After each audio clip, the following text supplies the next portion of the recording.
Hello, my name is Andy and I am the Village Idiot. I'm armed with a car and a GoPro and an unhealthy amount of time on my hands. I'm using that time to attempt to visit every civil parish in England. You're watching the Rushcliffe series. This is the southernmost district in Nottinghamshire and it contains 59 civil parishes of England. And there's some corkers down here. Let's dive in and check one out. Welcome back to Rushcliffe again, people. Now, we've seen over the years our fair share of linear villages, basically a village that's built along one single street that stretches from one end to the other and not really much off it. Well, you can't get much more linear than the one I've brought you to today, because this is exactly that. It's just one long straight street from end to end, and its name is Shelton.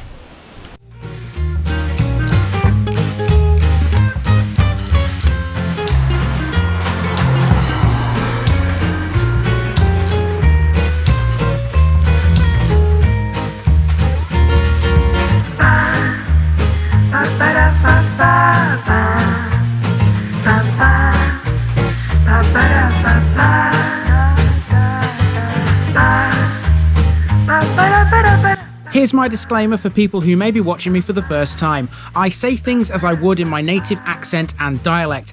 As a result, I may not pronounce things in the same way as the locals do. Remember, I'm a visitor. It's impossible to know everything. Leave me a comment, spin me a like and bash that subscribe button. Let's get to today's parish video.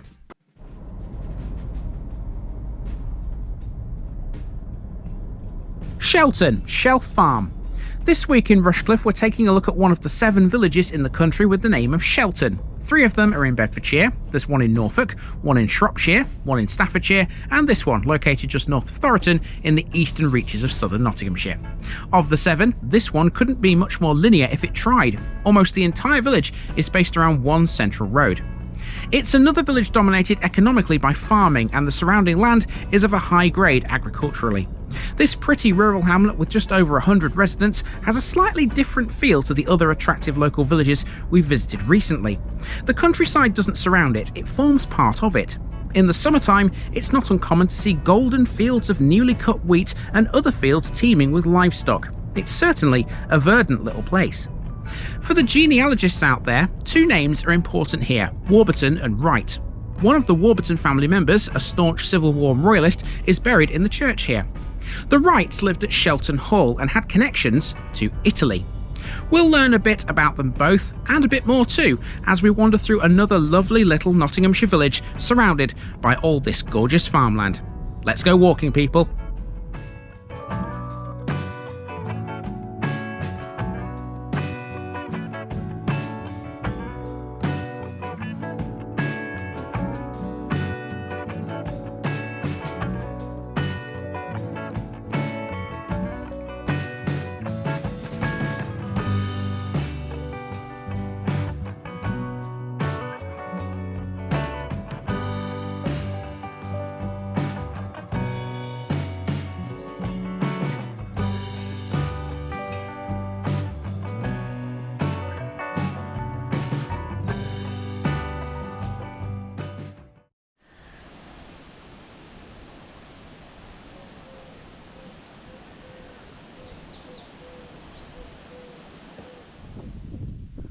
We start at the northeastern end of Shelton on Main Street. This is literally the main road through the place, and it goes by 2 names. It's sometimes referred to as Cliff Hill Lane. Virtually every property in the village is a residence of some kind. This eastern end has some massive barn conversions, whilst the western end is more about the late 18th century Shelton Hall. In between, it's a mixed bag. We're already about a quarter of the way along this road. That tells you how tiny Shelton is. It still has a parish notice board though, and that still needs a card. Mark it off, people. It might be small, but Shelton is still served by a bus. The Notts Bus Connect service that also goes through Hawksworth calls here too, twice a week. Next to the bus shelter, there's a phone box. This one's now become a cabinet for the local defibrillator. Amenities-wise, there's very little else. There's no post office here, but there is a standalone post box, which on my visit had a topper with an RNLI theme. I'm not sure I get the connection, seeing as Shelton is miles away from the coast, but it was what it was. There's no shop or pub here either. Shelton's nearest local is the Durham Ox in Austin. There's also no school here, but there used to be. This here is the old school house, which was built in 1904 to hold a maximum of 30 children. Right next door there's an old forge, once the home of the village's blacksmith. Both properties have now been turned into fabulous modern dwellings. Making a trifecta of properties prefaced with the word old, we then come to the old rectory. This was selling some tomato plants on a table by the roadside, £1.50 each or 4 for a fiver. Not bad, but I don't like tomatoes myself. Now, of course, where there's an old rectory, there's usually a church. The parish church of St Mary is Norman in origin, but the west tower was removed in 1837 and replaced with a bellcote.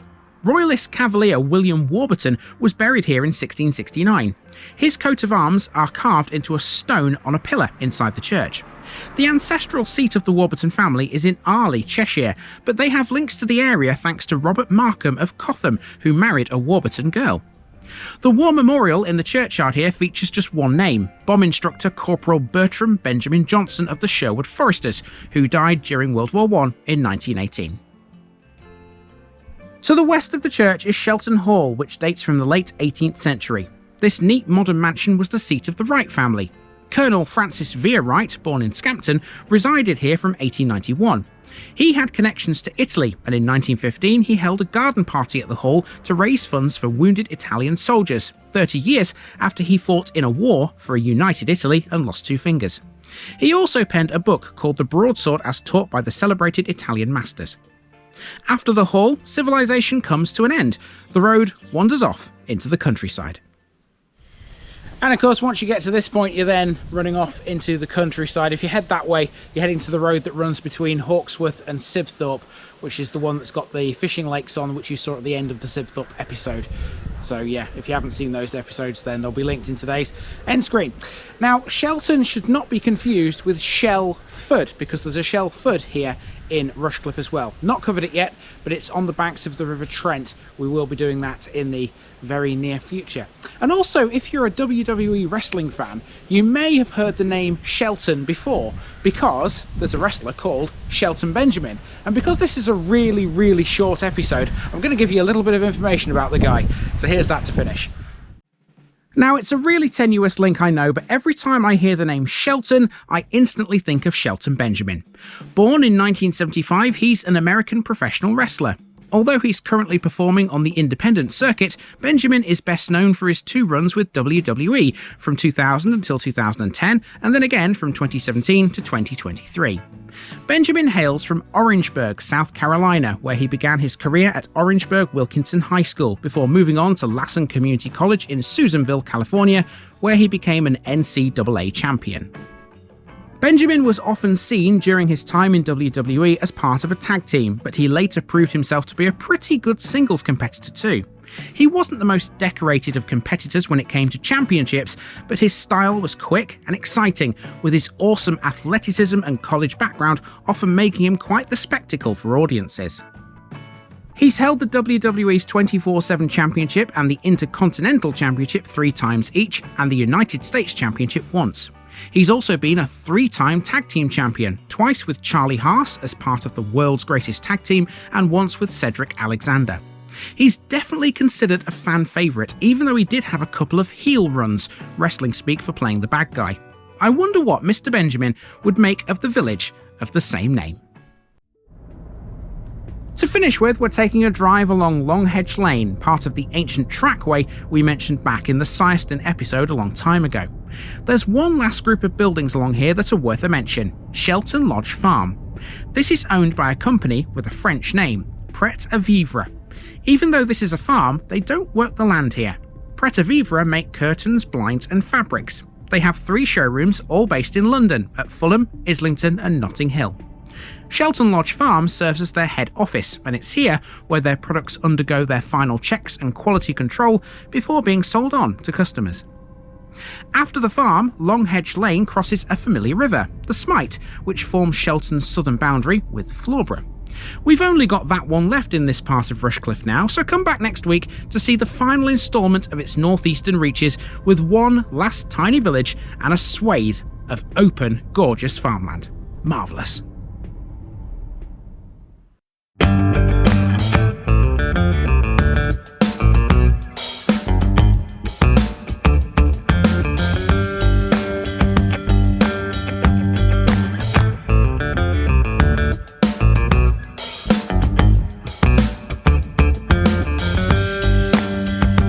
Thanks for watching this video, folks.